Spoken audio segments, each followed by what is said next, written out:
Mari kita dengarkan sejenak sambutan yang akan disampaikan langsung oleh Ketua Badan Perlindungan Konsumen Nasional, yaitu Bapak Muhammad Mufti Mubarok. Waktu dan tempat kami persilahkan.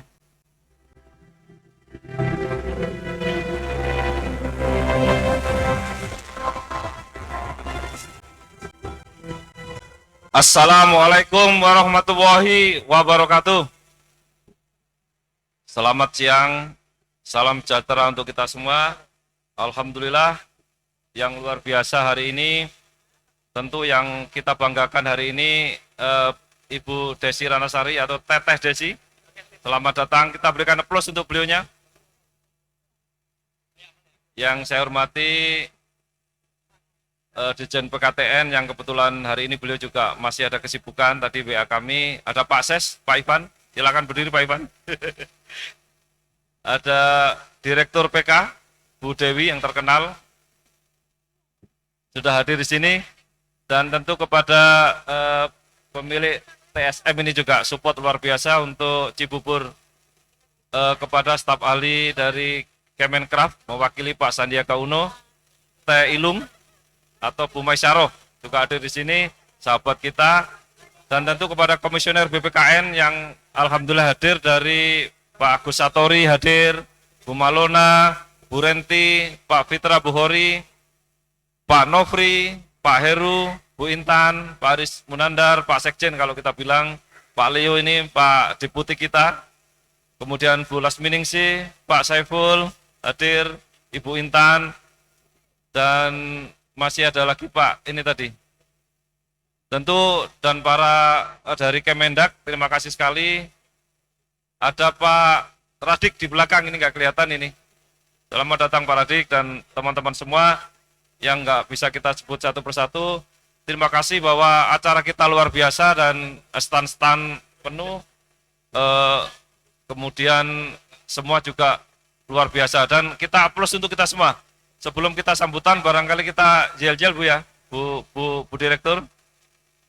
Kalau saya bilang konsumen berjaya, kemudian Indonesia emas, kan gitu Ki?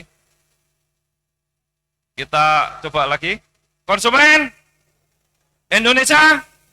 Saya kira subtema yang diangkat oleh Dirjen PKTN dan tentu support dari BPKN ini seperti kakak beradik kan gitu. Kita punya satu misi dan visi yang sama, dan mudah-mudahan hari ini melalui tema yang kita bahas hari ini tentang wisata dan tentu ekonomi kreatif, telah hadir di depan kita Bu Desi ini karena DPR RI tentu kita yang sebut dengan yang terhormat Teteh Desi kan gitu.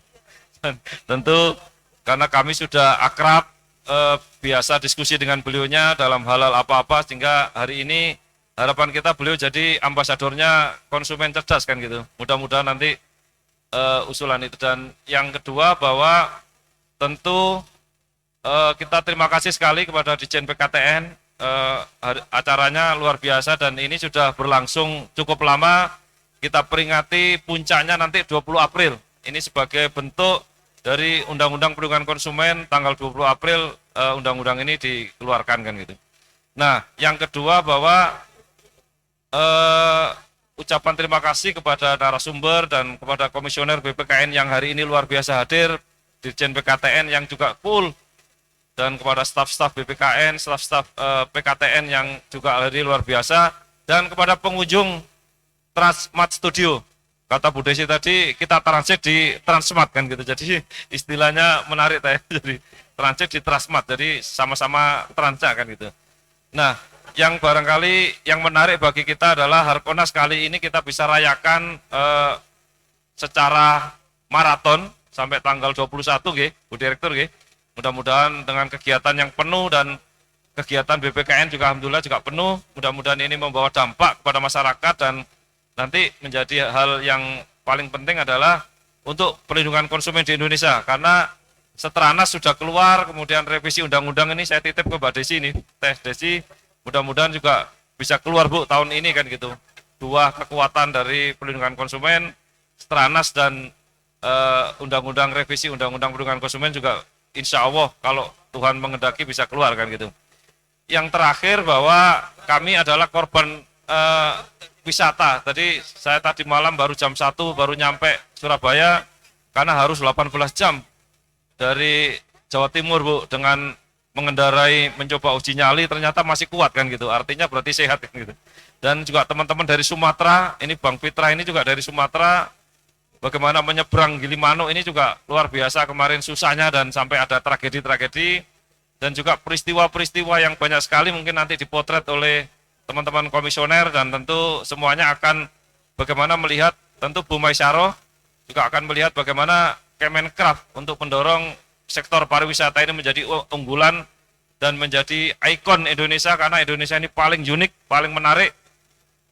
Tidak ada sektor yang paling menarik, surga dunia adalah Indonesia kan gitu. Setuju nggih Bu Maisaroh nggih?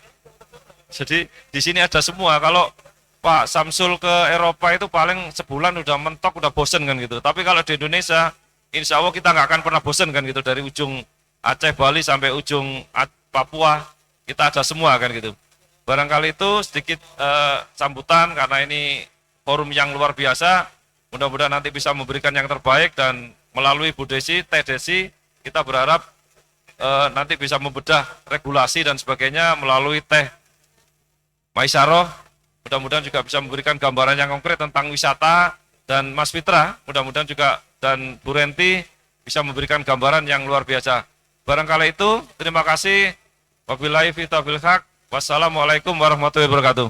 Baik Bapak Ibu sekalian, kita akan memulai talk show Hari Konsumen Nasional 2024 yang akan dipandu oleh Ibu Dr. Renti Maharaini Kerti, SHMH.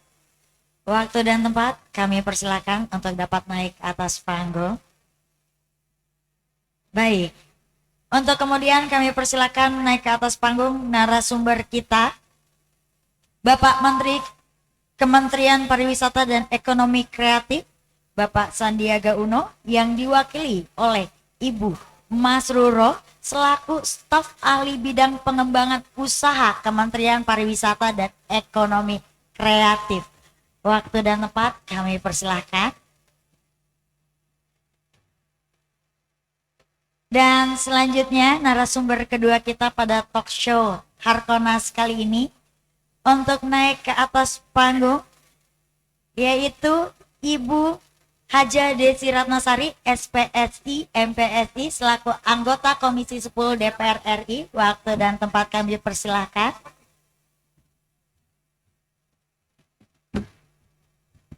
Dan selanjutnya kami persilakan kepada narasumber berikutnya untuk naik ke atas panggung yaitu Ketua Komisi Advokasi BPKN Bapak Fitra Bukhari SHMH MSI. Waktu dan tempat kami persilakan. Baik Bapak Ibu sekalian, sesi utama talk show Harkonas ini akan dipandu dan dipimpin langsung oleh Ibu Renti Maharani Kerti. Kami persilahkan Ibu untuk dapat memulai acara talk show Harkonas 2024.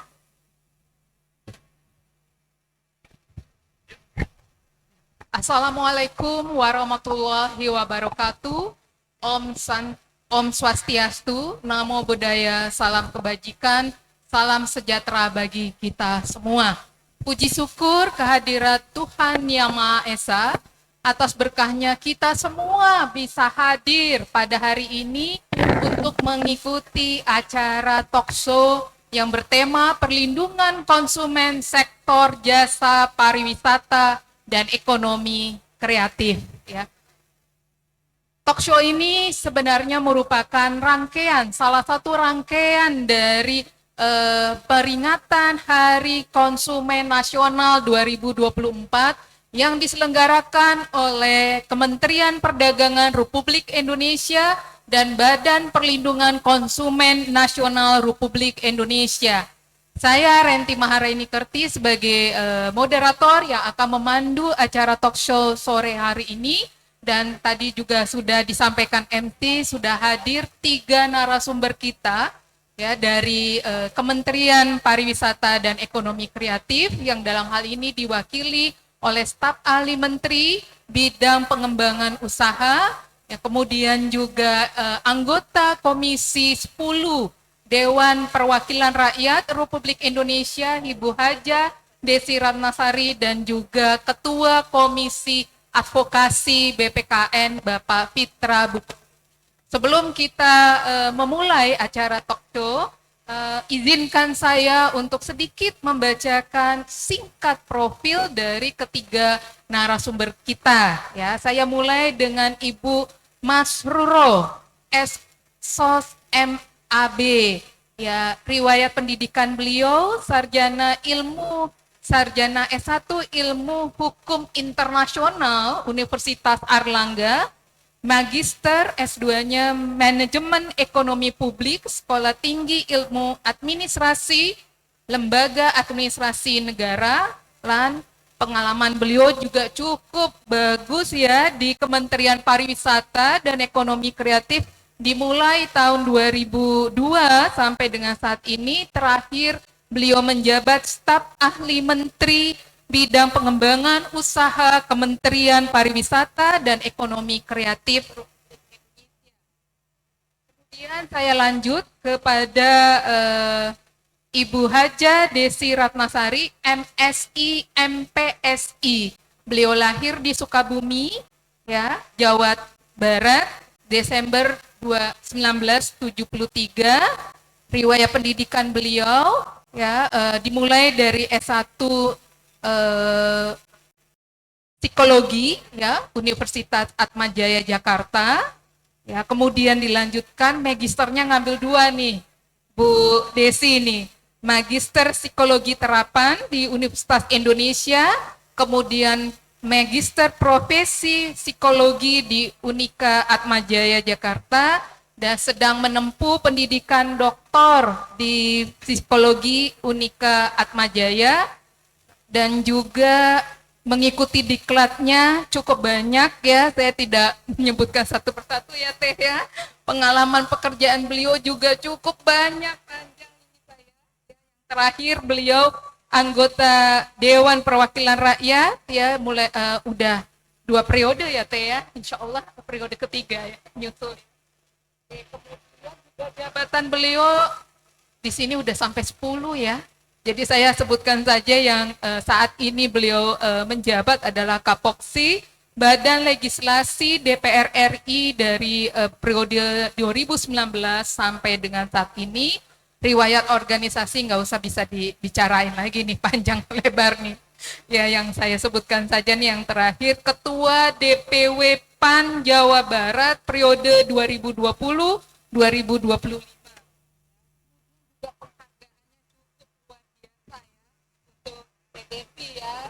Aduh, keren banget ini kita nih, narasumber kita. Dan yang terakhir adalah Pak Fitra Bukori, ya, kelahiran Medan tahun 1990.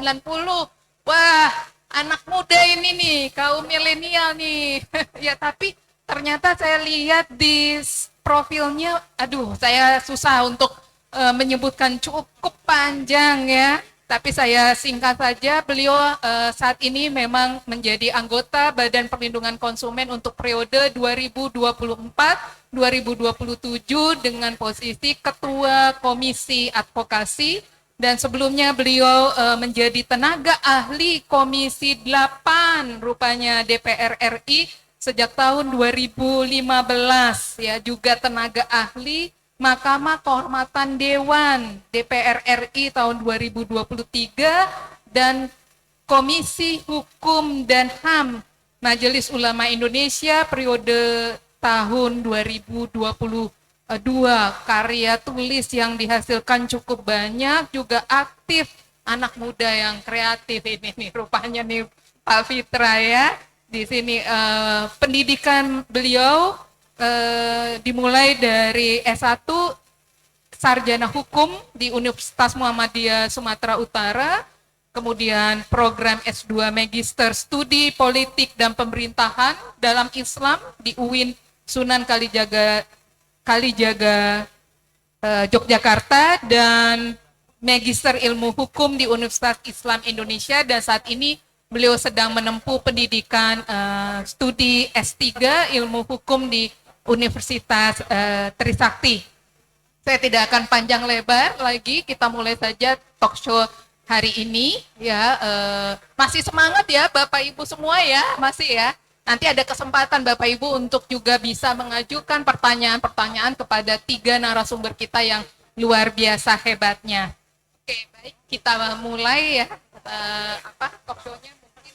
Nah, ini kan belum lama ini pemerintah mensahkan ya Peraturan Presiden Nomor 49 Tahun 2024 tentang Strategi Nasional Perlindungan Konsumen, ya, di mana ada 11 sektor prioritas di Stranas PK 2024 ini. Salah satunya adalah sektor jasa pariwisata dan ekonomi kreatif. Oleh sebab itu, dalam rangka memperingati Hari Konsumen Nasional 2024, tema kami kali ini adalah perlindungan konsumen sektor jasa pariwisata dan ekonomi kreatif. Saya mulai dari Bu Mas Ruro ya. Panggilannya Ibu Iyung. Oh iya, saya lebih gampang aja ya Bu ya. Panggilnya Bu Iyung aja ya. Oke ya.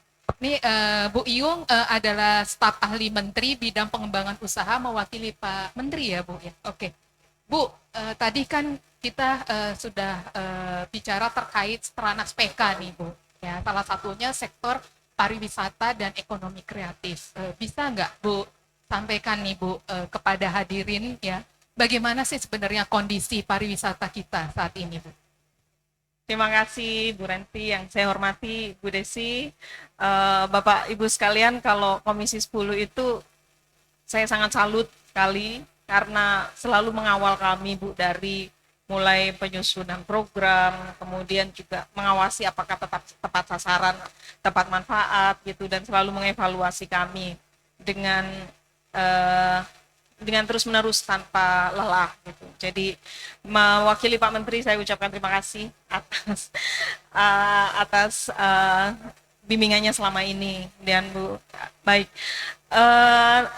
konsumen bagaimanapun kalau pariwisata itu yang jadi indikator kinerjanya adalah kepuasan konsumen. Karena itu adalah, kita tidak hanya melihat sebagai market pasar, tapi penikmat dan yang menerima manfaat dari pariwisata itu sendiri ya konsumen gitu. Jadi konsumen dalam pariwisata itu mempunyai hak-hak yang harus dipenuhi, seperti kenyamanan, keamanan, kemudian juga ya terus informasi yang tepat dan sesuai janji gitu. Ketika mau memasuki suatu destinasi wisata, janjinya destinasi wisata ini akan memberikan apa. Nah, standar-standar itu harus diterima dengan baik oleh konsumen gitu. Nah, dari hak-hak yang mereka harus miliki itu memberikan konsekuensi kepada kewajiban kepada pengelola objek wisata dan juga destinasi wisata untuk memberikan pemenuhan hak-hak konsumen itu gitu. Dan itu sudah menjadi amanat dari Undang-Undang Pariwisata tahun 2009, bahwa kita harus memberikan hak-hak konsumen itu. Nah, dari Undang-Undang Pariwisata itu kita terjemahkan ke dalam Peraturan Menteri untuk mengatur standar usaha pariwisata yang seperti apa gitu yang dilakukan, dan pengawasannya tentu saja tidak bisa oleh Kemenpar sendiri, tapi itu lebih ke asosiasi masyarakat sendiri mengawasi, demikian juga pemerintah daerah. Ya, makasih Ibu. Iyung, tadi Ibu menyampaikan amanat dari Undang-Undang Pariwisata. Ternyata selaras ya Bu dengan Undang-Undang Perlindungan Konsumen kita, bahwa ada hak konsumen untuk mendapatkan keamanan, keselamatan, dan kenyamanan. Jadi kira-kira menurut Ibu, pariwisata kita, di sektor pariwisata kita sudah memenuhi hak konsumen tersebut nggak Bu? Kan banyak sekali ya pariwisata kita ya Bu ya. Indonesia kan kaya sekali Bu. Betul. Dengan beragam budaya. Kami bekerjanya dari hulunya dulu. Oke. Jadi mengatur usahanya itu sendiri, bagaimana usaha-usaha itu, kita punya standar-standar yang standar usaha itu akan menentukan dia mendapat izin usaha atau tidak. Nah, izin usahanya itu sendiri yang mengeluarkan LSP, lembaga sertifikasi, tapi berdasarkan standar yang kita bikin gitu. Nah, standar itu izin usahanya sih gampang didapat gitu, apalagi yang untuk risiko menengah rendah gitu, itu sangat mudah didapatkan asal kriteria-kriterianya itu terpenuhi. Ya, seperti itu lengkap sekali sih kalau lihat dari peraturan menterinya itu, dari mulai SDM-nya seperti apa, terus nanti penanganan krisisnya seperti apa, dan seperti itu. Oke. Dideketin apa nih jauh? Oke. Soalnya kayak menggema. Iya, jadi kita dari hulunya membuat standar, kemudian dari hilirnya pengawasan usaha itu sendiri. Nah, pastinya yang salah, yang melanggar juga ada, tapi yang sesuai standar juga banyak gitu. Ya, baik. Terima kasih Bu Yung. Saya bergeser nih ke, enaknya saya manggilnya Teh Desi apa Bu Desi nih?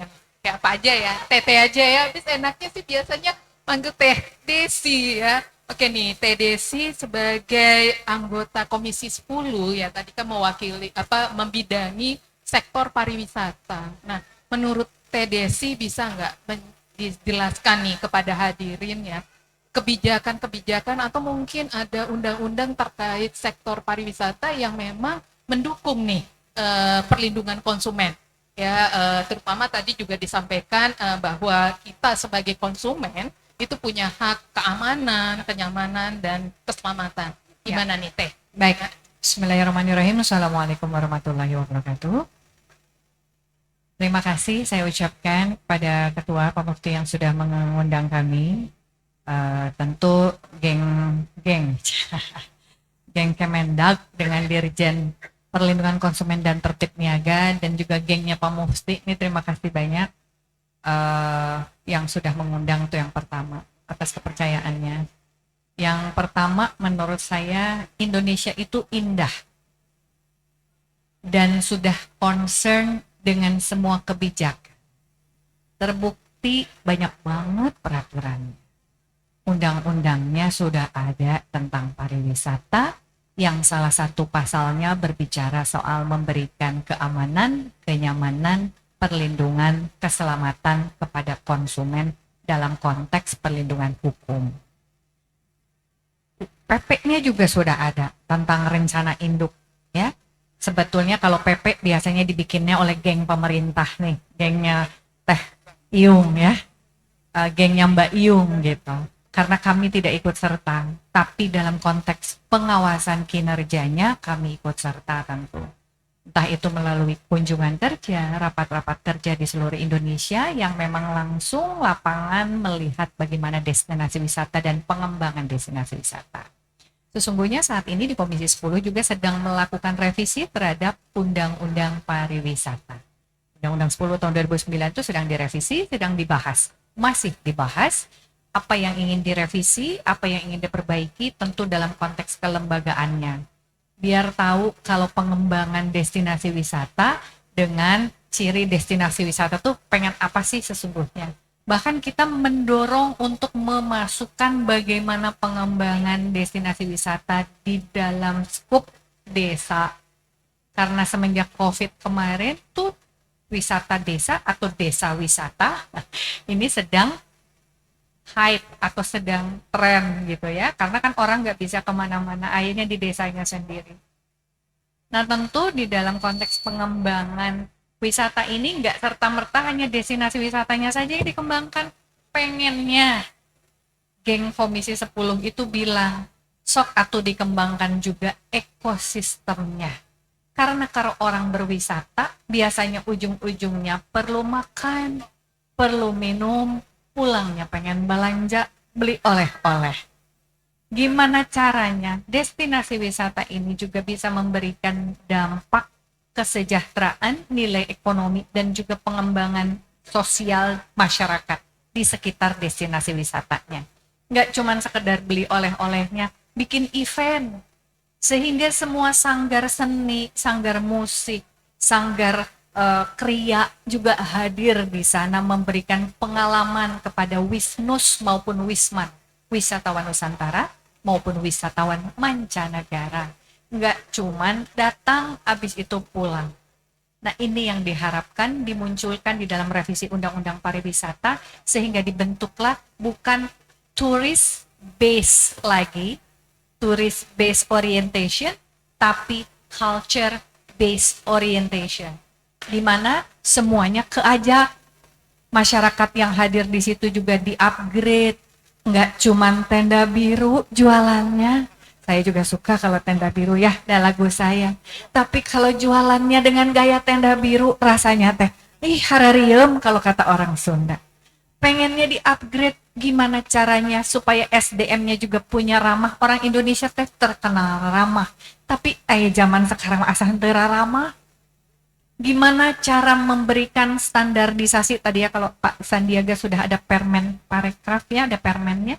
Gimana caranya supaya jualan itu punya standar harga yang sama. Jangan sampai permen, tapi kalau datang ke yang jauh pisan, harganya yang 1.000 perak bisa jadi 10.000. Atau orang lain yang jadi destinasi, wisatawan yang datang teh males. Akhirnya bawa makanan sendiri. Udah bawa makanan sendiri, ngaruntah kalau kata orang Sunda. Akhirnya dia bawa makanan sendiri, buang sampahnya sembarangan. Yang diinginkan juga dari revisi undang-undang adalah bagaimana menciptakan budaya melestarikan destinasi wisatanya. Nggak hanya sekedar menikmati, tapi mereka juga merasa bertanggung jawab untuk menjaga kebersihan dan keamanan dirinya sendiri. Tidak hanya tergantung kepada pemilik destinasi wisatanya, baik itu buatan maupun alam, kepada pemerintah setempat, tapi juga menjadi kewajiban para turis yang hadir untuk menjaga keselamatan diri, tahu aturannya, tahu bagaimana juga menjaga dan melestarikan lingkungannya, tidak hanya sekedar buang sampah sembarangan, tapi mereka membawa sampahnya juga kembali. Nah, itu juga yang sedang kita budayakan. Jadi, kalau saya selalu menyampaikan, karena kebetulan background saya psikolog, jadi saya selalu bilang, kalau dalam konteks pembangunan, disiapkan juga aturan atau sistem yang membangun budaya perubahan perilaku dan sikap orang-orang yang hadir di dalamnya. Karena kalau ngebangun infrastruktur mah gampang, tinggal telepon semen, telepon engineer-nya, telepon arsiteknya, dan bagus, dicat segala macam. Tapi kalau membangun orangnya, butuh waktu yang berkelanjutan dan merubah perilaku atau sikap itu adalah PR bersama yang panjang dan lama. Sebagus apapun rumahnya, kalau yang isinya itu orang tidak beradab dan tidak berakhlak, nggak akan seru destinasinya, nggak akan indah juga dinikmatin destinasi wisatanya.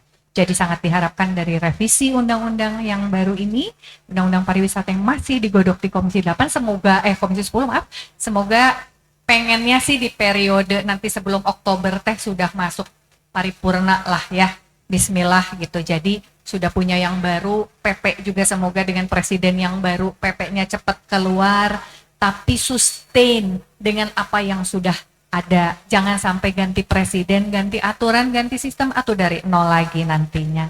Kasihan orang-orang yang sudah terlibat. Dan satu hal yang terakhir, saya selalu bilang kita bekerja sama sering dengan Kemenparekraf untuk memberikan upgrading dan upskilling khususnya buat UMKM dalam versi rumah, ibu-ibu biasanya ya.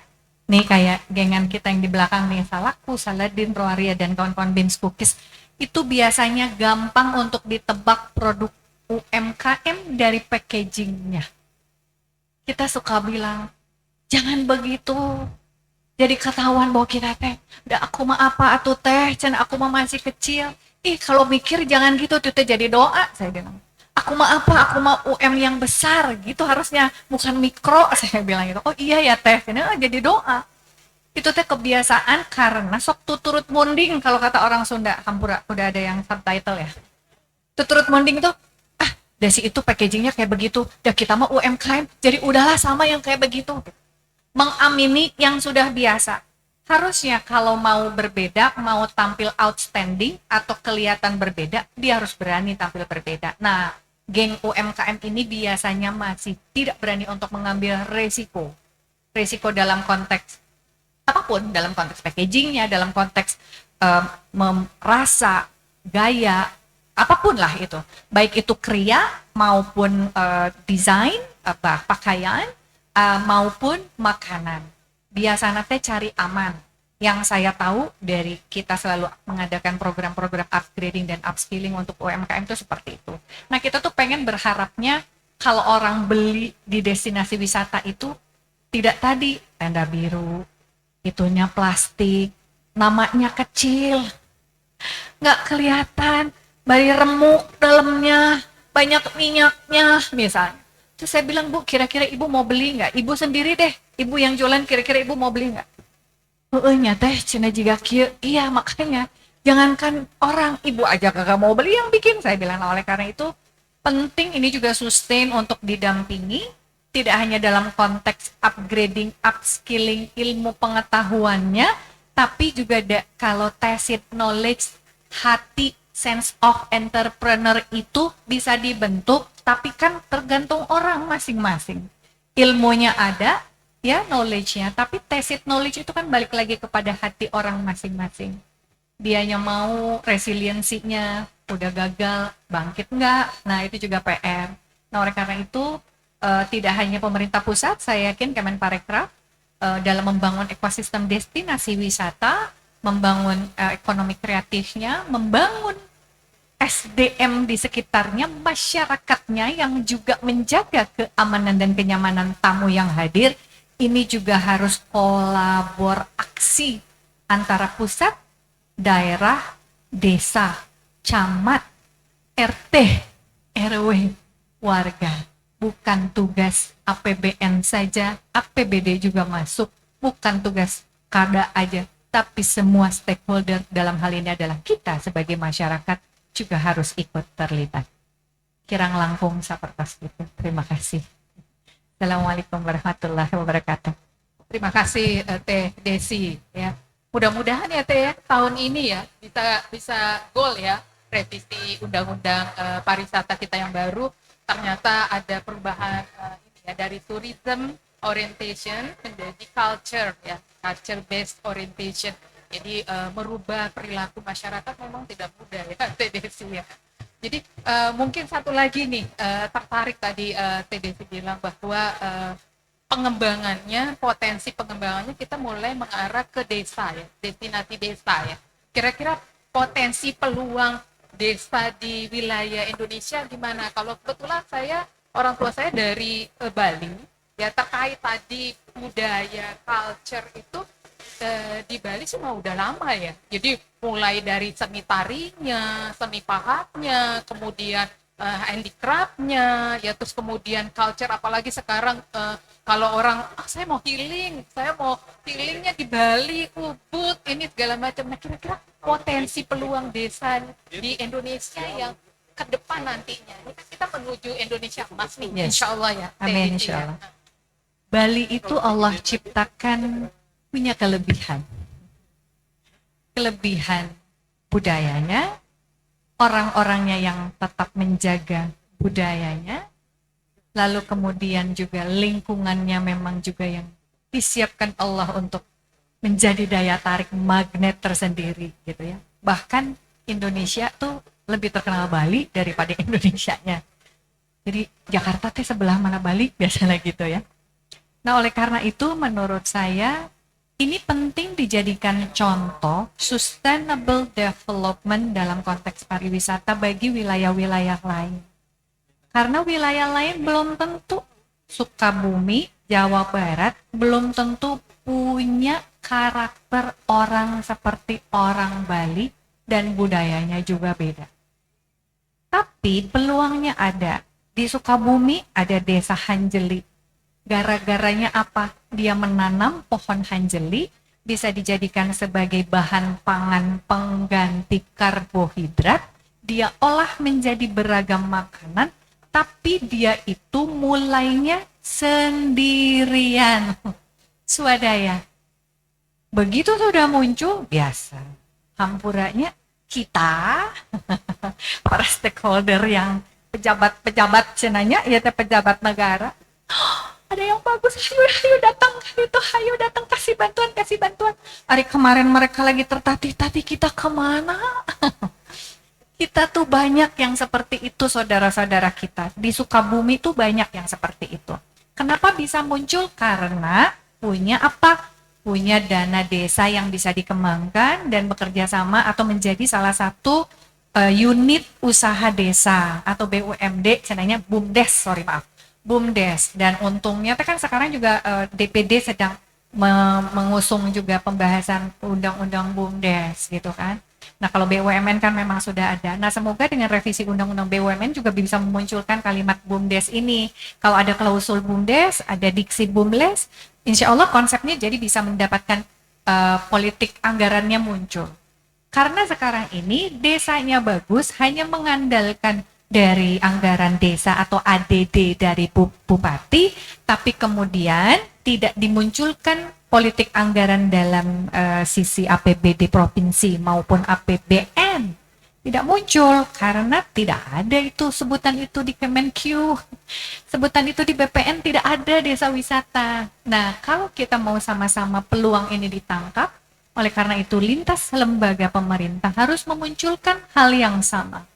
Sehingga politik anggarannya bisa muncul di beragam sektor, tidak hanya di Kementerian Desa dan daerah tertinggal saja.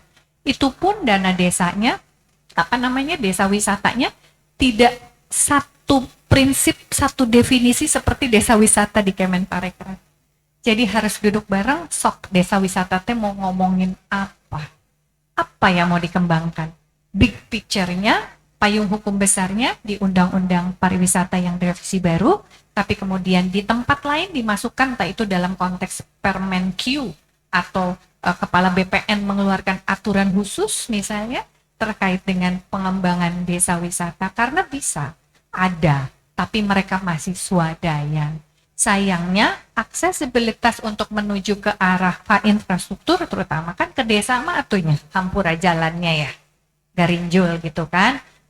Belum hot mix, masih kecil sehingga tidak memungkinkan orang untuk mau ke sana. Mungkin ada dari luar tapi belum. Karena macet akhirnya, ada banyak tukang dagang di kanan kirinya, ketertibannya belum. Nah, hal-hal seperti ini kan harus duduk bersama, tidak lewat musrembang saja. Tapi di tingkat pusat BPN juga harus ikut serta untuk mengembangkan karena potensinya ada. Saya sering banget keliling selama reses di desa-desa wisata di Sukabumi. Masuk ke situ saya harus pakai motor. Masuk ke situ saya harus ganti mobil kecil. Kedah gentos atau jalan kaki, ya udah nggak apa-apa. Makanannya enak karena biasanya terlibat ibu kadesnya dengan ibu-ibu PKK bikin makanan yang menyajikan setiap orang datang makanan rumahan gitu. Nah, itu udah bagus menurut saya. Hanya mohon maaf lahir dan batin tanpa mengurangi rasa hormat saya, tidak semua kepala desa memiliki kemampuan mengelola keuangan untuk memunculkan desa wisata. Oleh karena itu kembali lagi kepada masyarakat, pilihlah yang memang ahli untuk mengelola keuangan dan mengelola desanya. Kalau pilihnya salah hanya gara-gara sembako aja mah gak akan benar. Astagfirullah, maaf. Makasih nih Teh Desi. Ada pesan-pesan dari Teh Desi nih. Oke. Ya, saya bergeser nih ke Pak Fitra nih, Ketua Komisi Advokasi BPKN. Ya. Pak Fitra, nih tadi kan dari Kementerian dan juga Komisi 10 ya membahas terkait mengenai kondisi pariwisata. Ternyata Indonesia cukup banyak sebenarnya ya potensi desa-desa wisata. Saya rasa sih nggak hanya di Bali, nggak hanya di Sukabumi, ya mungkin juga di Indonesia bagian timur ya. Papua bisa kita upgrade ya, kemudian Morotai, Indonesia Timur, Maluku juga kita upgrade, tentu sesuai dengan karakteristik budaya masing-masing daerah. Pak Fitra, ya saya bisa nggak Pak Fitra bisa menjelaskan nih kepada hadirin ya. Bagaimana sih sebenarnya Pak tadi perilaku, kalau kita merubah perilaku masyarakat kan butuh waktu ya Pak. Nah kita kan semua tentu pasti konsumen nih, kita semua konsumen dan pasti juga kita konsumen jasa pariwisata ya. Karena kita juga tadi kalau mau healing aja kita mesti pergi ke Bali atau kita ke Danau Toba misalnya, dekat Sukabumi desa ya. Nah, gimana sih Pak Fitra perilaku konsumen kita Pak terkait dengan sektor pariwisata atau perlindungan konsumen kita, sebelum nanti saya tanya mengenai aduan konsumen nih Pak di pariwisata, gimana nih Pak Fitra nih? Oke, baik, terima kasih. Assalamualaikum warahmatullahi wabarakatuh.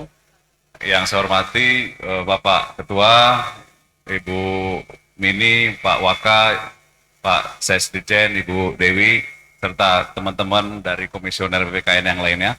Terkait dengan pertanyaan Bu Renti ya, soal perilaku konsumen pariwisata. Nah, sebenarnya konsumen pariwisata ini unik ya Bu ya, karena dari segi model bisnisnya itu dia tuh model bisnis yang terintegrasi kalau boleh dikatakan pariwisata itu. Jadi orang tuh nggak mau ribet ya kalau mau pariwisata itu. Orang tuh ya mau tenang, mau terima beres aja gitu kan.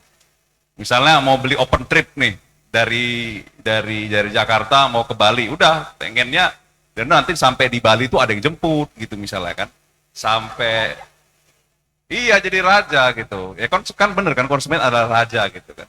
Bila perlu itinerary-nya tuh sudah ditetapkan gitu. Makannya di mana, hotelnya apa, dari destinasi satu wisata ke wisata yang lain itu sudah ada. Lalu sudah juga include misalnya tiket untuk masuk ke lokasi wisata itu ada. Ya. Itu sebenarnya yang diinginkan oleh konsumen soal pariwisata ini, apalagi yang mereka mau berjalan-jalan ini kan bukan orang yang susah kan, dalam artian ya otomatis dia punya spend money yang cukup untuk berpergian healing gitu. Nah ini jangan sampai karena mau healing tiba-tiba jadi pusing karena perilaku pelanggaran itu. Nah itu kan tadi di stopnya suruh sampai situ aja ya Bu ya, karena mau nanya yang lain kan, saya stop di situ dulu. Ada. Oke, baik ya. Saya lanjutkan nih Pak Fitra, jadi penasaran nih kita nih ya. Sebenarnya ada nggak sih Pak aduan-aduan konsumen terkait sektor pariwisata Pak? Oke ya ada. Kalau misalnya ada Bu ya, dari tahun 2022 sampai sekarang tuh totalnya sudah 37 konsumen yang mengadukan soal sektor pariwisata. Nah, apa aja sih ininya modusnya? Yang paling menarik itu sebenarnya ada dua Bu kalau menurut saya, dan kedua-duanya ini itu merupakan kasus yang melibatkan warga negara asing. Nah ini unik lagi nih kalau sektor pariwisata ini. Jadi dia cirinya itu salah satunya adalah cross border ya. Jadi saling lintas negara. Misalnya ada orang yang menyewa alat-alat scuba diving itu ada tuh yang di Bali kalau saya nggak salah. Itu masuk juga pengaduannya di tahun 2022. Itu pada akhirnya pelaku usahanya itu tidak mau mengembalikan karena dia mau refund, terkendala waktu itu kalau nggak salah terkendala pandemi itu. Dia tuh sudah nyewa dari tahun 2020, tapi sampai sekarang karena pandemi tidak bisa berangkat dan akhirnya sampai sekarang pelaku usaha itu tidak mau mengembalikan, tidak mau refund. Lalu ada lagi yang kedua, ini yang buat saya agak dalam tanda kutip agak worry ya. Ini sudah dapat atensi dari Badan Konsumen Korea Selatan. Nah, yang kami dapat itu. Di tahun ini, di salah satu hotel di Bali, itu ada warga negara Korea Selatan yang membooking hotel di salah satu resort di Bali, sudah bayar, tetapi pada saat tanggal yang mau dia berangkat, itu ternyata orang tuanya meninggal. Nah, ini kan jadi ini mulai ada celah nih kan. Orang tua yang meninggal jadi tidak bisa datang ke sini.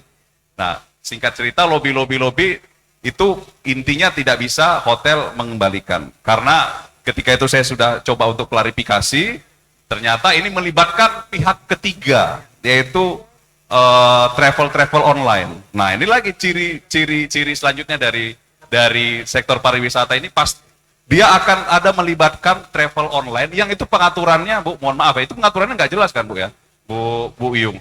Pengaturannya itu apakah di Parekraf atau di Kominfo. Di satu sisi dia itu bentuknya aplikasi, tapi di sisi lain dia menyelenggarakan usaha di soal pariwisata. Nah itulah kita tahu lah travel apa namanya itu kan. Nah itu, tapi ini pihak ketiga dan itu luar Bu. Dia tidak punya kantor perwakilan lagi di Indonesia. Jadi di subkon lagi. Dia orang Korea itu di travel itu, lalu travel itu ngubungin travel lain, lalu travel lain itulah baru ngubungin hotelnya. Nah ini yang menurut saya corak-corak seperti inilah yang apa yang kita temukan dari sektor pariwisata ya. Belum lagi kalau kita bicara soal travel umroh, haji furoda. Nah ini kan bentar lagi mau haji nih, mau haji musim haji bulan Juni kalau saya tidak salah. Itu ada yang namanya haji furoda. Haji furoda ini haji non kuota. Nah itu kalau non kuota itu kan kalau haji khusus itu kita ngantri 7 tahun gitu atau 3 tahun lah. Kalau haji biasa kita ngantri 20 tahun. Kalau haji furoda ini hari ini pesan, besok bisa berangkat. Tetapi, nah ini tetapinya nih, visanya itu tidak bisa dijamin oleh pelaku usahanya bakal keluar atau enggak. Karena itu tergantung dari kedutaan besar Arab Saudi. Kedubesnya mau keluarin, kedubesnya bisa keluarin atau enggak itu tergantung, ya mohon maaf kalau bisa dibilang, ya benar kuat-kuatan doa lah itu. Kalau misalnya haji furoda itu kan. Tapi kan ini nggak boleh nih yang seperti ini. Kan nggak boleh, kan harus ada kepastian ya haji furoda itu. Jangan menjanjikan dong kalau misalnya nggak bisa gitu kan. Nah ini menurut saya yang perlu diwaspadai oleh BPKN terutama di menjelang keberangkatan haji ini adalah salah satu ya soal haji furoda. Lalu soal umroh backpacker. Nah ini kan mulai banyak nih sekarang isu-isu umroh backpacker. Gimana sih sebenarnya pengaturan umroh itu boleh nggak sih kita itu umroh secara mandiri? Saya secara jujur saya pernah umroh backpacker sendiri, pesan visa sendiri, hotel sendiri, makan sendiri, transportasi sendiri, pesawat sendiri. Dan untungnya Bu, dapat harga yang lebih murah. Nah, beda dengan kalau kita menggunakan travel. Jadi yang ketika kita berangkat haji atau umroh itu orang akan mengingat ya. Kalau saya boleh dibilang ketika saya dulu pertama kali umroh, bukan di Komisi 8 ya, dulu waktu 2013 pernah umroh sama orang tua itu, orang-orang tua itu yang mengingat itu, oh hotelnya bagus ya. Oh hotelnya dekat sama Masjidil Haram ya, tapi tidak pengalamannya yang diingatkan. Tapi yang diingat itu hotelnya bagus, bintang 5. Padahal sebenarnya nggak perlu tinggal di hotel bintang 5, bintang 3 itu udah cukup. Nah gitu kan sebenarnya konsumen itu bisa diberikan pilihan. Jadi tidak perlu, memang Kemenak sekarang sudah ngeluarin batas bawah ya travel umroh itu. Sekitar harganya 27 jutaan saya kalau nggak salah. Tapi itu kan pada akhirnya di-up sama travel untuk menaikkan dapat cashback dari hotel misalnya dan lain-lain. Itu ada faktor-faktor bisnis. Oke lah, tapi kan pada intinya konsumen itu mestinya diberikan juga kewenangan, diberikan juga pilihan untuk memilih akomodasi yang menurut dia layak. Nah itu saja dari saya. Nanti pasti ada pertanyaan yang lain. Iya, sebenarnya sih banyak nih Pak Fitra, tapi kita juga mau memberikan kesempatan ini kepada hadirin yang hadir di sini, yang mau menanyakan kepada 3 narasumber kita yang hebat-hebat ini. Dipersilakan, siapa mungkin dari para hadirin yang mau bertanya? Silakan Pak.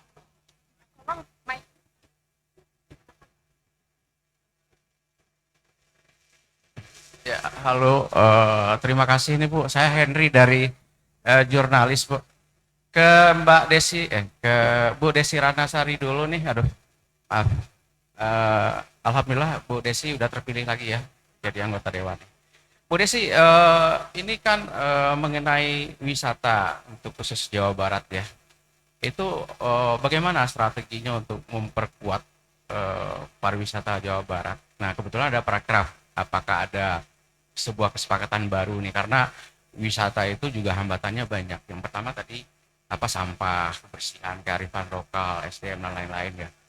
Terus juga infrastruktur mungkin banyak. Nah, gimana strategi Bu Desi ini dengan Bu yang dari Parekraf, untuk memperkuat pariwisatanya khusus untuk di Jawa Barat?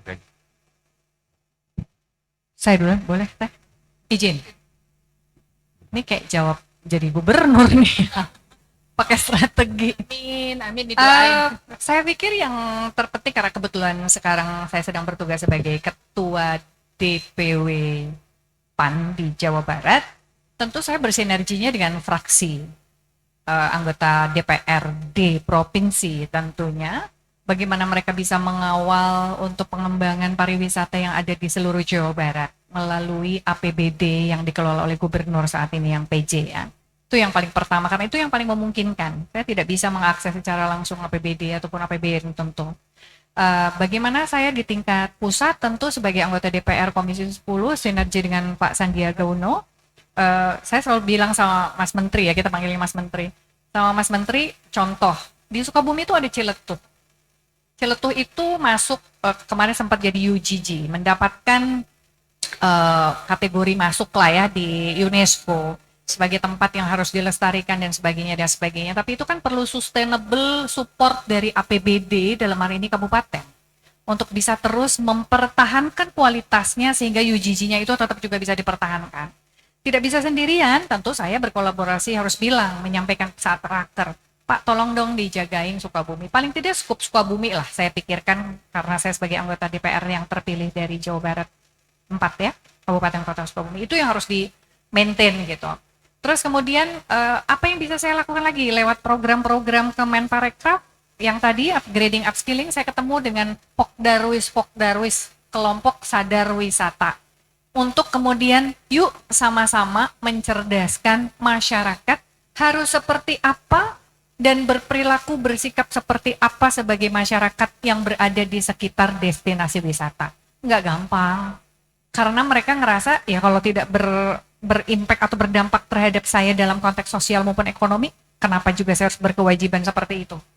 Padahal lupa, keberadaan kita itu juga memberikan dampak sama mereka. Gimana ya udah kalau nggak mau rame-rame, diem aja. Itu juga dampak baik kan. Nggak usah ngegerecokin kalau nggak mau ribet gitu. Nah, nggak ngegerecokin juga itu kan ikhtiar.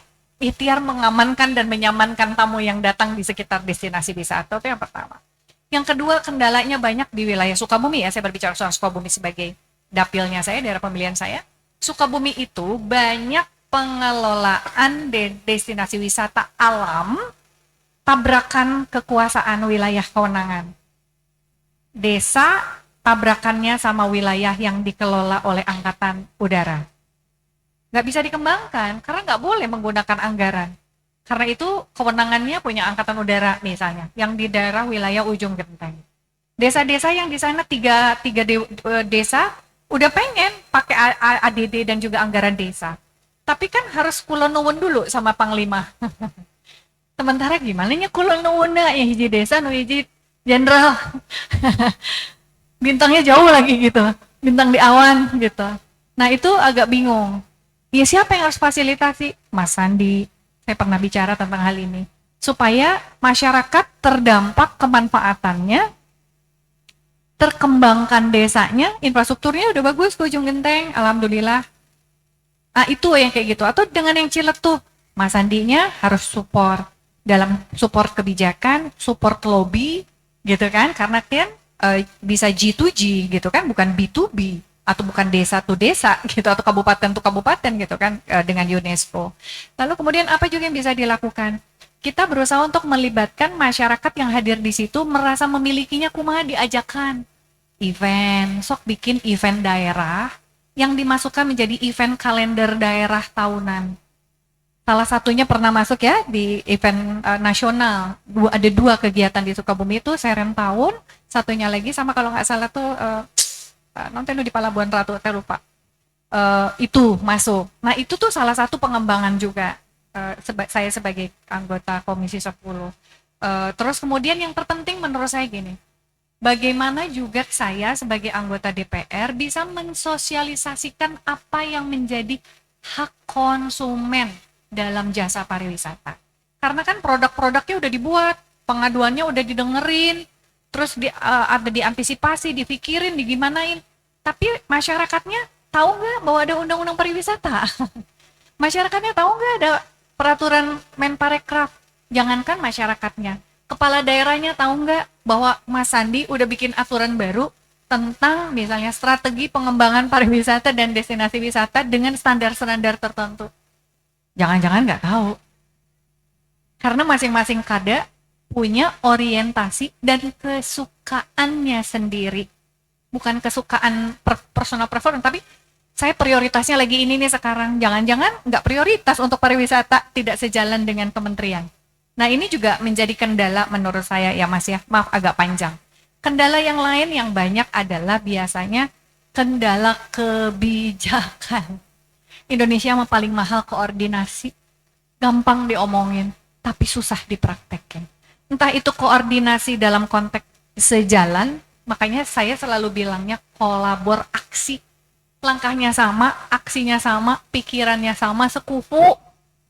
Nah kalau misalnya, ya kita akan kembangkan pariwisata, tapi anggarannya nggak sama, tapi kebijakan tentang anggarannya tidak sekufu, tidak sesama satu visi misi, repot juga. Jadi semua cuman wacana. Itu juga salah satu kendala. Jadi yang bisa saya lakukan tadi sudah saya jelaskan. Dalam konteks Jawa Barat juga apa yang bisa dilakukan. Saya sudah berikhtiar untuk berkomunikasi dengan anggota DPR di provinsi yang memang juga harus concern dengan pengembangan wisata khususnya yang ada di seluruh Jawa Barat. Kurang lebih seperti itu. Atur nuhun. Saya sampai terkesima, Teh. Jawabannya sudah sangat lengkap sekali dan bukan Sukabumi, saya rasa ya udah Jawa Barat ya. Baik, saya hanya menambahkan bahwa Kemenparekraf itu pada dasarnya untuk Jawa Barat itu sudah menjadi destinasi yang dianggap sudah marketable gitu. Jadi pasarnya sudah dapat gitu, internasional maupun nasional.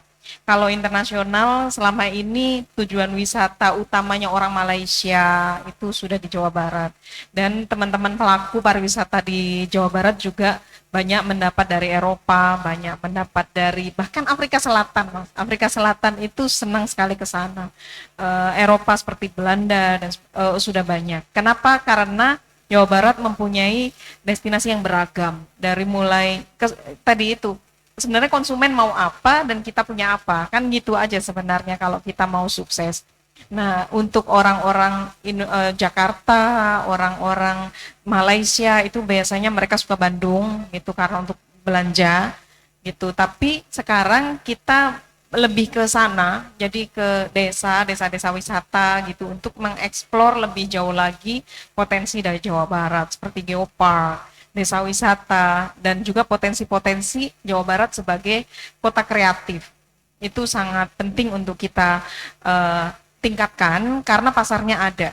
Dan juga pasar secara internasional sekarang ini menyukai destinasi-destinasi yang sustainable, yang kembali ke alam, yang ada dampaknya dari kedatangan mereka itu terhadap keberlanjutan, baik keberlanjutan ekonomi, keberlanjutan lingkungan maupun budaya. Nah, kami juga bersyukur ada WUS, sekarang ada WUS, ada Bandara Kertajati. Nah, pemerintah Jawa Barat sendiri untuk meningkatkan load dari Bandara Kertajati itu juga membuat skema-skema insentif yang kita lakukan bersama-sama juga. Jadi intinya pasar yang sudah ada kita jaga supaya tetap datang dengan preferensi mereka, tapi kita cari pasar-pasar baru yang lebih diminati, terutama untuk anak-anak muda yang sekarang. Begitu, terima kasih.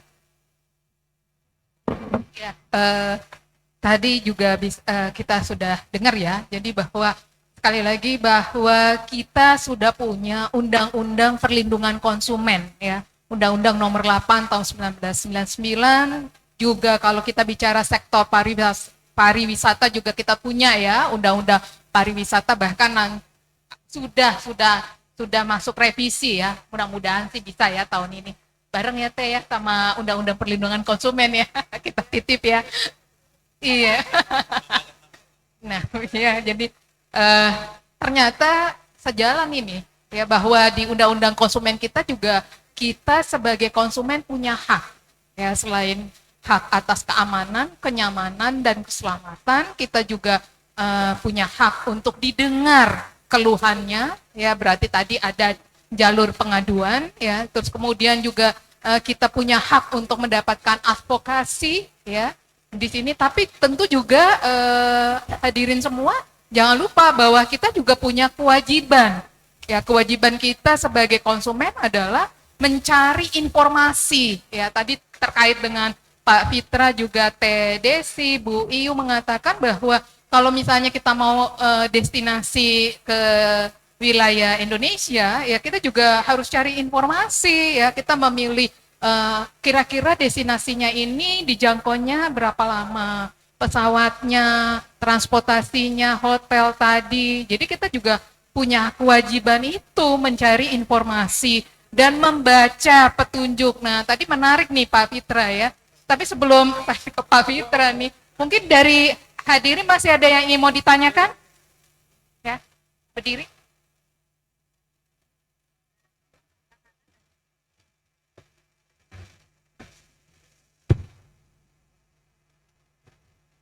Terima kasih. Assalamualaikum warahmatullahi wabarakatuh. Teh Desi, saya Lasmi Ningsih. Sekarang di BPKN, tapi waktu itu masih di Kemendak. Saya mewakili pemerintah bersama-sama dengan Komisi 10 membuat undang-undang ekonomi kreatif. Ya, makanya saya tertarik sekali. Insya Allah nanti bisa berkembang lagi.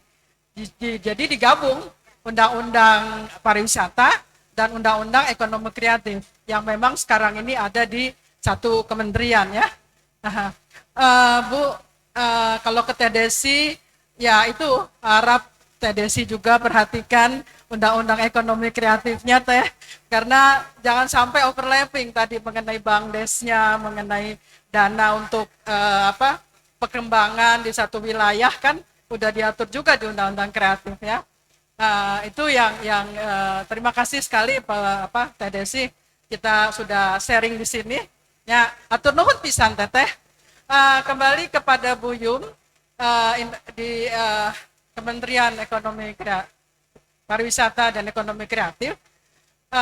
Tadi kita ini sekarang lagi ngomongin soal perlindungan konsumen, Bu. Jadi memang kalau aturan-aturannya ada ya. Tadi kalau BPKN seperti yang Pak Fitra bilang, kita menerima pengaduan nih, gitu loh. Tapi kan BPKN lingkupnya kecil misalnya ya. Nah sekarang tolong di-share lah Bu, bagaimana sih kalau misalnya gini, kalau Kementerian Perdagangan itu ada kementerian unit khusus ya di Dirjen PKTN, kemudian turun lagi di eselon 2-nya Direktorat Perlindungan Konsumen di bawah Bu Dewi, itu memang ada jalur khusus untuk pengaduan ya, penyelesaian masalah, bukan sengketa ya. Kalau sengketa kan di BPSK.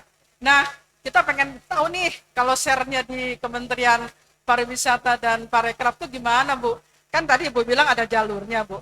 Jadi bagaimana kita nanti kemudian selanjutnya juga bekerja sama dengan Kementerian Pariwisata, BPKN dan Kementerian Pariwisata. Jadi bagaimana, apakah selama ini ada pengaduan? Karena setahu saya sekarang ini kita akan lebih banyak nantinya cross border, Bu. Orang datang ke Bali, orangnya udah pulang baru komplainnya dikirim, ya kan? Nah ini kan kita juga nanti bagaimana kalau mereka datang ke Indonesia, kemudian juga Indonesia datang ke mereka, gitu loh. Kita komplainnya gimana? Nah, jadi kan kita harus sama nih, sesama pemerintah, ya, ada cross bordernya. Kemudian kalau BPKN sendiri itu sulit karena ada Kementerian Pariwisata. Mungkin kita bisa minta kerjasama, ya. Nah, ini tolong paling tidak sekarang kita share lah, karena teman-teman juga banyak yang pengen tahu, gitu loh, Bu. Bagaimana sih jalurnya? Ya, pengaduan yang datang ke Kemenparekraf ini. Terima kasih Bu Moderator. Assalamualaikum warahmatullahi wabarakatuh. Baik, terima kasih Ibu. Jadi memang pariwisata dan ekonomi kreatif yang selama ini yang banyak ngadu langsung gitu soal pelayanan jasa itu kan di pariwisata. Nah, ekonomi kreatif kalau kaitannya pengaduan itu biasanya memang langsung ke kita. Itu misalnya gini Bu, kayak gampang aja masalah tiket konser ya kayak gitu-gitu itu kan ekraf ya. Terus adanya biasanya juga yang terkait dengan paten merek dagang itu menjadi masalah. Kemudian soal perfilman, soal online travel agent gitu. Itu masih pariwisata ya. Iya, tapi pajak-pajak yang terkait sektor-sektor dalam ekonomi kreatif gitu. Nah, karena itu kami tuh punya crisis center. Jadi ada staf ahli yang khusus menangani krisis pariwisata dan ekonomi kreatif. Kalau dengan kedeputiannya itu nanti dengan deputi 7 itu yang menangani pembinaan ekraf secara umum gitu. Jadi kita lihat permasalahan dari pengaduan itu di mananya gitu. Kalau sampai dengan konsumennya, biasanya memang ngadunya itu ke asosiasinya dulu, Bu. Jadi asosiasi film, asosiasi fashion, yang kayak gitu ke kami untuk menyelesaikan masalah bersama-sama gitu. Saya setuju untuk nanti bekerja sama dengan perlindungan konsumen ini karena pasti banyak hal yang bisa dikerjasamakan, Bu. Terutama tadi itu ya konser-konser karena kami sekarang ini memang concern ke Indonesia sebagai destinasi event juga. Nah, ketika kita bicara soal event, kita tidak bisa hanya mengatakan itu pariwisata. Itu sangat ekonomi kreatif gitu. Dari mulai tenaga kerjanya yang terlibat, talentnya, vendor-vendornya, semuanya itu ada vendor-vendor kreatif ekonomi gitu, yang berdampak luas. Nah, termasuk salah satunya yang mendapat dampaknya adalah pariwisata gitu. Jadi dalam hal ini Aircraft yang membawa wisatawan untuk datang ke Indonesia. Jadi bukan hanya sebagai objek wisata daya tarik, tapi ini benar-benar konsernya itu sendiri yang membuat orang untuk datang berwisata. Jadi setuju Bu, nanti kita tindak lanjutin bekerja sama yang G2G tadi ya Teh ya, antara Badan Perlindungan Konsumen dengan Kemenparekraf. Terima kasih Bu. Sudah ada jawabannya nih Bu Mini nih ya. Jadi nanti kita tunggu MOU-nya nih Bu ya, supaya bisa kita kolaborasi dengan Kemenparekraf ya untuk bisa kita tindak lanjuti dalam bentuk PKS. Masih ada tadi ada. Ya. Assalamualaikum warahmatullahi wabarakatuh. Saya datang ke sini sebagai pengunjung sebenarnya, tidak tahu kalau ada. Jadi saya sebagai pelaku usaha Bu. Sekarang saya bertanya kepada semuanya Kak Devi sebagai Komisi 10. Saya sebagai pelaku usaha di sini, saya memang bergerak di dalam bidang pariwisata. Yang pertanyaan saya banyak sekali membuat kegiatan-kegiatan event itu hampir di seluruh Indonesia. Dan di sini memang saya ada satu pertanyaan. Bagaimana Indonesia ini ingin memajukan tentang potensi daerah ya terhadap pariwisata. Sedangkan kami sebagai pelaku usaha banyak sekali kendala-kendala yang pernah kami hadapi. Ya, ternyata itu apa? Kami di daerah-daerah. Karena saya memang bergerak di dalam daerah. Nah, di sana untuk perizinannya saja itu dipersulit. Saya jujur saja. Untuk mau bertemu saja itu saya mesti menunggu berhari-hari. Sedangkan saya memang tidak memakai dana APBD. Kenapa? Saya selalu didukung oleh pemerintah tetap ya, dan saya didukung oleh pihak dari swasta, begitu. Nah, saya minta bantuan sebagai pelaku usaha sebagai pelaku usaha, mohon dibantu Bu untuk mensosialisasikan kepada kepada pemerintah juga dinas-dinas untuk tidak mempersulit pelaku usaha. Itu aja sih sebenarnya saya. Maaf ya kalau saya terus terang aja, saya minta izin karena tolong diperbaiki karena saya memang pencinta budaya gitu. Karena disertanya Bu, tanpa ada kegiatan event bukan destinasi saja, tapi bagaimana pariwisata melihat event-event kegiatan yang ada di Indonesia, itu yang akan kita tunjukkan, yang akan kita tingkatkan kepada pariwisata pada luar negeri. Itu misinya saya jujur, saya dipanggil oleh dari masyarakat Amerika, ada salah satu perusahaan, saya disuruh membawa UKM dan itu kuliner Indonesia. Saya memang nanti pasti akan ketemu dengan Kemenparekraf di sana, begitu. Saya akan bawa nama Indonesia yang akan berkibar di sana.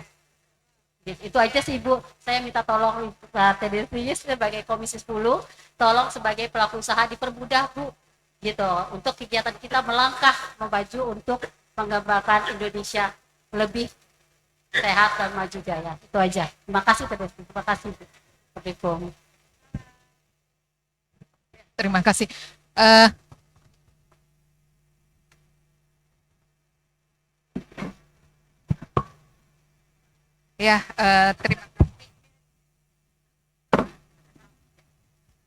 Ya, terima kasih ya. Mungkin ada mau menanggapi? Siapa? TDV. Oke, sedikit aja kalau berbicara soal perizinan, kesulitan saya yakin tidak hanya Ibu yang mengalami.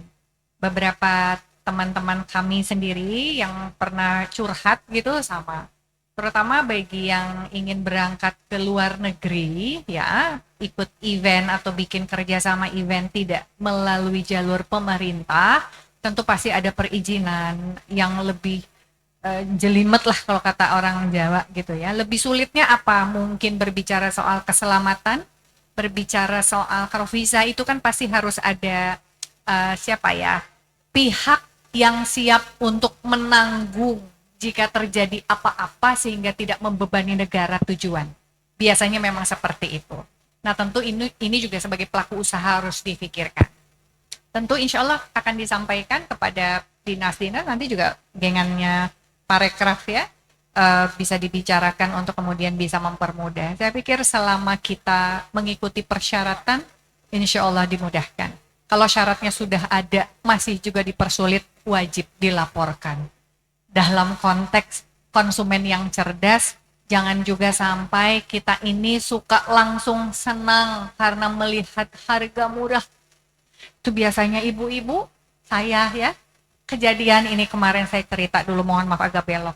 Tante saya karena lagi Ramadan ada sale. Ibu-ibu yang sudah tua biasanya kalau mau sholat, beli itulah si kursi lipat yang bisa dijadikan sebagai tongkat untuk jalan. Murah. Dipakai nih Bu. Cek, kayak bisa ditutup. Itu adik-adiknya mama saya semuanya. Nah hanya itu, kunaon itunya, kunaon. Saya bilang, dibeli karena apa? Murah? Ya enggak diterima, dengaran lagi murah. Saya bilang gitu. Tapi kalau bohong, nah itu make daek dibohongan. Saya bilang, kenapa mau dibohongin? Bukan saya menuduh orang yang memproduksi bohong. Dia jual, mungkin tidak menyampaikan.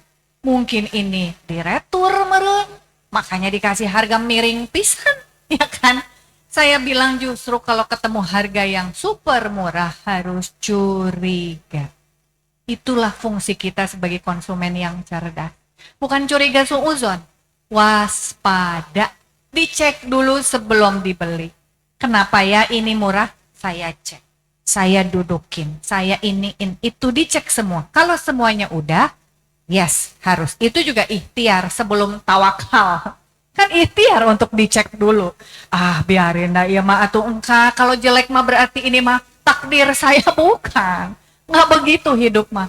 Dilihat kenapa murah. Sekarang beli murah tapi 2 kali beli, atau mending beli yang mahal tapi selamanya kepake. Kan gitu juga nilai ekonomisnya harus dipikirkan. Oleh karena itu jadilah kita konsumen yang cerdas, khususnya ibu-ibu, kita ibu-ibu jangan berbahagia dulu untuk melihat harga-harga yang miring karena merasa asik punya uang lebih buat beli skincare.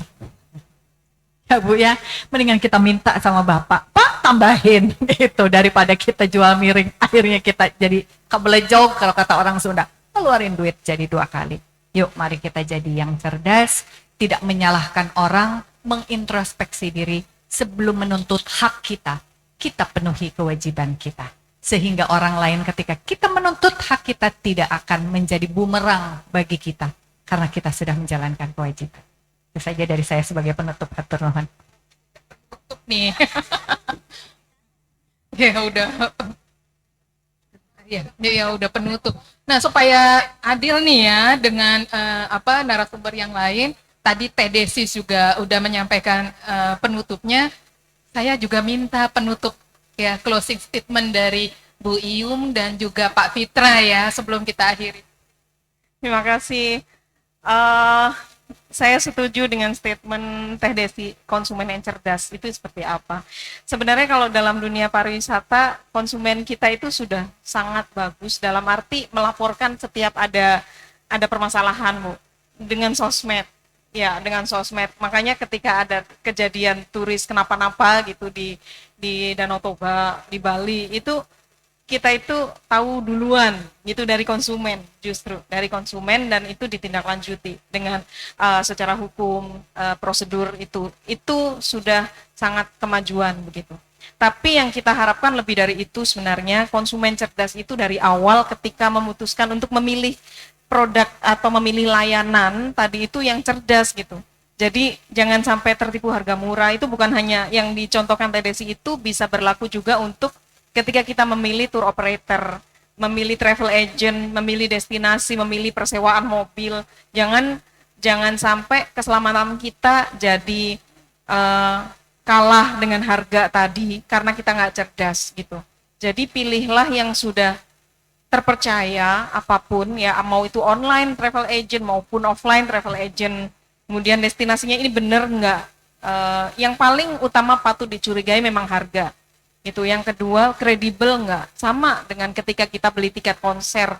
Kalau kita beli barang-barang aircraft, fashion dan sebagainya, skincare, palsu atau tidak gitu. Jadi cerdas dari hulu, cerdas dari awal sampai dengan mengawal, karena biasanya penipuan itu menemukan habitatnya kalau kita tidak care gitu. Kita nggak care, ya udah akhirnya barang-barang palsu beredar dan sebagainya. Itu karena kadang-kadang karena kitanya juga yang membuat itu berkembang.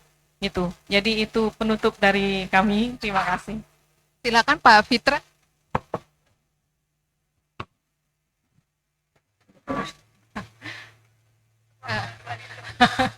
Closing statement-nya Pak Fitra. Ini sebelum ditutup akhirnya udah dicolek-colek nih Pak. Katanya waktunya juga udah habis Pak. Oke, baik.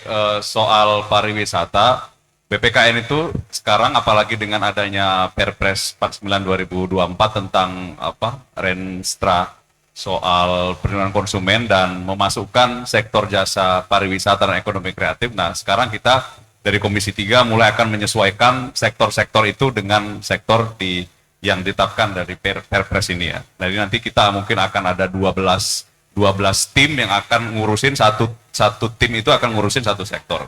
Lalu yang kedua, mungkin ini bisa jadi pertimbangan Pak Ketua dan dari komisi yang lain, kita bisa nanti bekerja sama juga dengan Kemenparekraf untuk menerbitkan sertifikat atau label layak konsumen yang akan kita tempelkan kepada travel, kepada hotel misalnya ya, atau kepada lokasi-lokasi destinasi wisata. Misalnya desa wisata Penglipuran di Bali gitu kan. Nah, itu nanti kita akan tempelkan tuh label dari BPKN, label ramah konsumen misalnya seperti itu. Apa aja nanti ukuran-ukurannya, apa aja teknik-tekniknya, apa aja juknisnya, nanti mungkin akan kita bicarakan setelah MOU nanti mungkin ya Bu, dengan Kemenparekraf dengan BPKN. Mungkin itu saja dari saya, dan ini menurut saya sangat penting untuk kita bisa membuat sebuah ukuran, sebuah label. Jadi ketika sudah ada label dari BPKN di lokasi wisata itu atau di pelaku usaha itu, maka konsumen merasa aman. Oh, ini sudah ada label konsumen, berarti dia menjamin keselamatan konsumen, menjamin keamanan dan menjamin keselamatan konsumen. Itu saja. Jangan teman-teman juga, buat teman-teman yang menyaksikan di sini maupun di live IG, kalau misalnya menemukan pengaduan, menemukan masalah di soal pariwisata, penipuan tiket konser misalnya ya, teman-teman yang seusia saya ini kan senang tuh. Oh ya, Bu Desi juga. Oh ya, suka konser ya.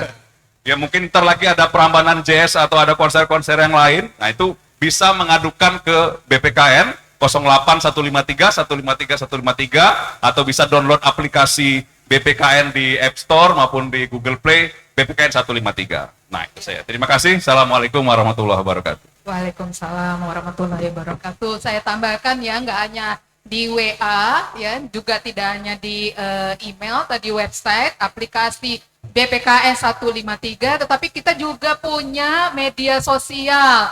Jadi sahabat-sahabat konsumen dimanapun berada juga nggak harus datang ke BPKN, tapi bisa juga kepoin dong ya medsos kita ya, FB ya, Facebook kita, Instagram kita, Twitter kita, websitenya BPKN.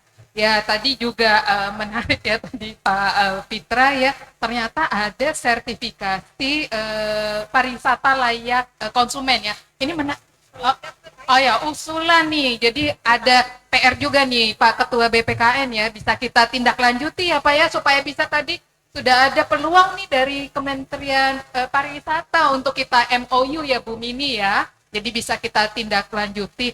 Sebenarnya masih banyak nih yang mesti kita bahas ya, seru ya, tetapi juga tadi saya udah dicolek ya, waktunya udah habis Bu Renti. Jadi sebelum saya akhiri ya, saya ucapkan terima kasih kepada hadirin semua yang sudah hadir berkenan dalam acara talk show kami ya. Mudah-mudahan ya dari acara talk show sore ini bisa memberikan manfaat juga pengetahuan ilmu bagi kita semua. Sekali lagi teliti sebelum membeli, ya waspada sebelum terberdaya. Wassalamualaikum warahmatullahi wabarakatuh. Mohon maaf jika ada kekurangan. Terima kasih. Terima kasih Aplaus banyak. dulu dong untuk 3 narasumber kita yang hebat-hebat ini. Ya, terima kasih saya Desi. Mohon izin Bapak Ibu yang talk show, kita akan berfoto berempat di atas sini.